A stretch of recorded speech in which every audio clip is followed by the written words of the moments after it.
Arrington Capital is not bothered about the ongoing Ripple lawsuit as it files for an XRP-based hedge fund with the SEC. By the way, Ripple Labs continues its monthly token unlock program with another 1 billion XRP unlocked from escrow. Finally, what's the real motive behind the SEC lawsuit against Ripple? Stick with me till the end to find out more. If this sounds like something of much interest to you, be sure to check out this new video starting now.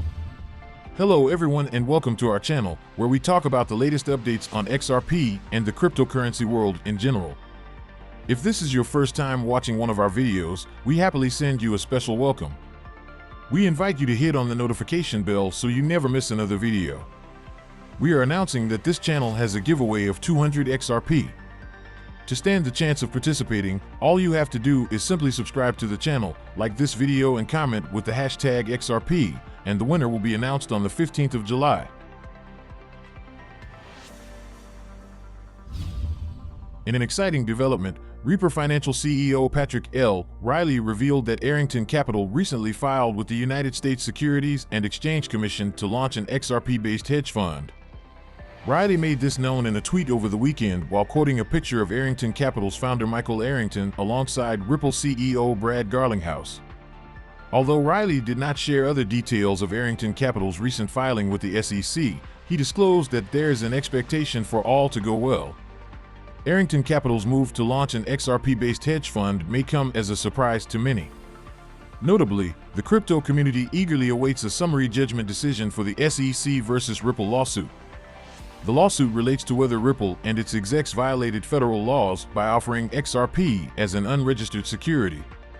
While the case is ongoing, Arrington Capital has filed with the SEC to launch an XRP-based hedge fund. The move has stirred reactions from the XRP community. Some Twitter users speculate that Arrington Capital might have gotten insider information about the lawsuit. Launched in 2017, Arrington Capital is a thesis-driven firm that invests in digital assets and Web3. According to its website, Arrington XRP Capital is a multi-strategy hedge fund that specializes in startups at their early stages and public markets. For context, hedge funds pool investors' money using diverse strategies while hoping to make significant returns. Potential clients are expected to have a specific minimum income level or assets to invest in hedge funds. Typical investors of hedge funds include wealthy individuals, individual investors, and pension funds. According to a document by the SEC, hedge funds are not required to follow some regulations established to protect investors.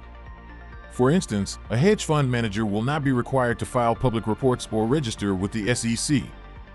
However, this depends on the amount of assets in the hedge fund. Notably, hedge fund managers are subject to similar KYC and AML rules as other market players. Please, do not forget to subscribe to our channel and also hit that notification bell to be the first person to get more updates about the latest happenings as regards to XRP.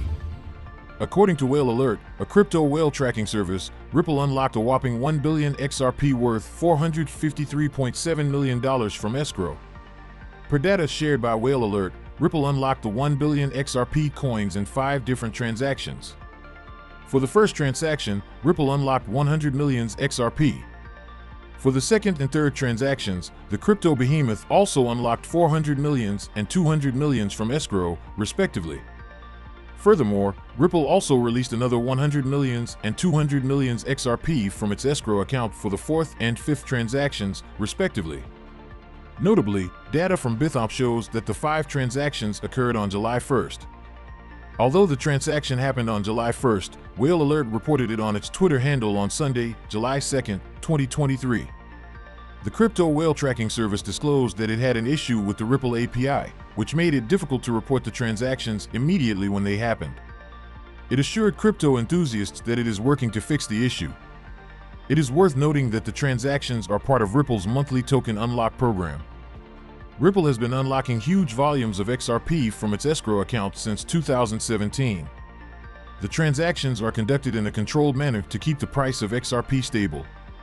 Notably, Ripple's monthly XRP unlock is usually reported on the first day of every new month.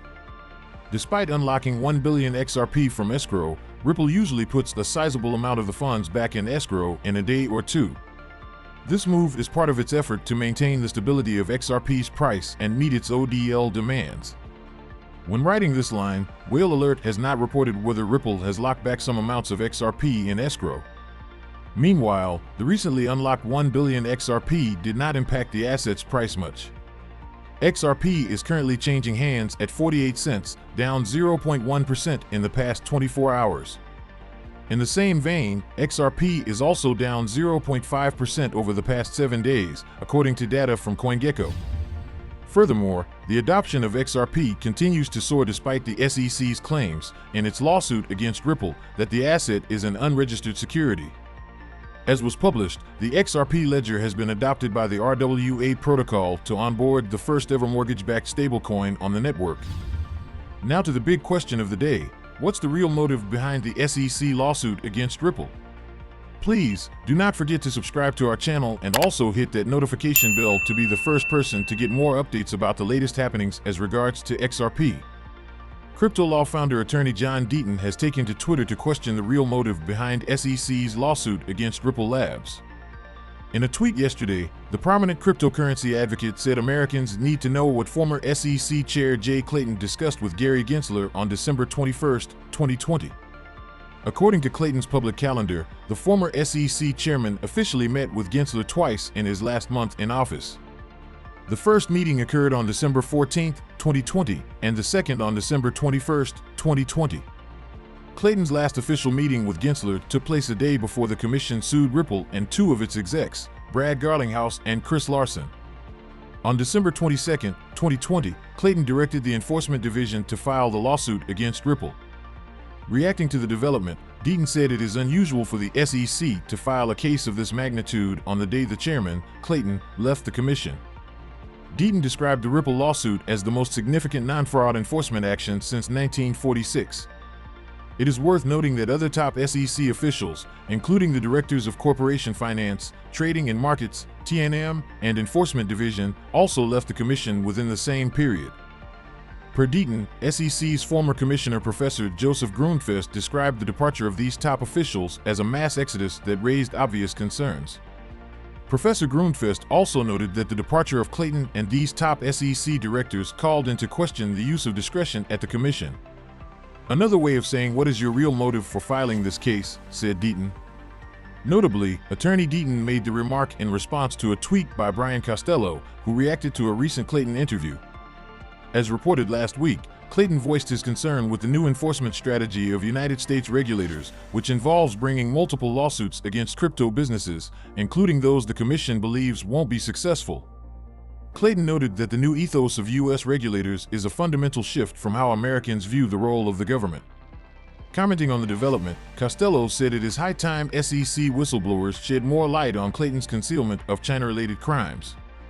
Meanwhile, Deaton has continued to weigh in on the ongoing SEC versus Ripple lawsuit. The prominent lawyer recently conducted a live broadcast, reacting to a series of issues regarding the lawsuit. Furthermore, Deaton also addressed some misconceptions that are making the rounds within the crypto community. As reported, Deaton said there is no secret plot behind the lawsuit, adding that everything about the case is genuine. He also speculated that the case could go up to Supreme Court, as one of the parties may appeal Judge Torres' summary judgment. So we come to the end of this video, guys. If you enjoyed it, please make sure you like the video, don't forget to subscribe and hit the notification bell. This really helps me with the YouTube algorithm. Also, you can help enlighten others just like you have been enlightened by sharing this video to as many people as possible. Let's get this news everywhere, guys. If you are a true cryptocurrency fan, don't miss any of our content. See you tomorrow to talk about the latest news that concerns us all as a community.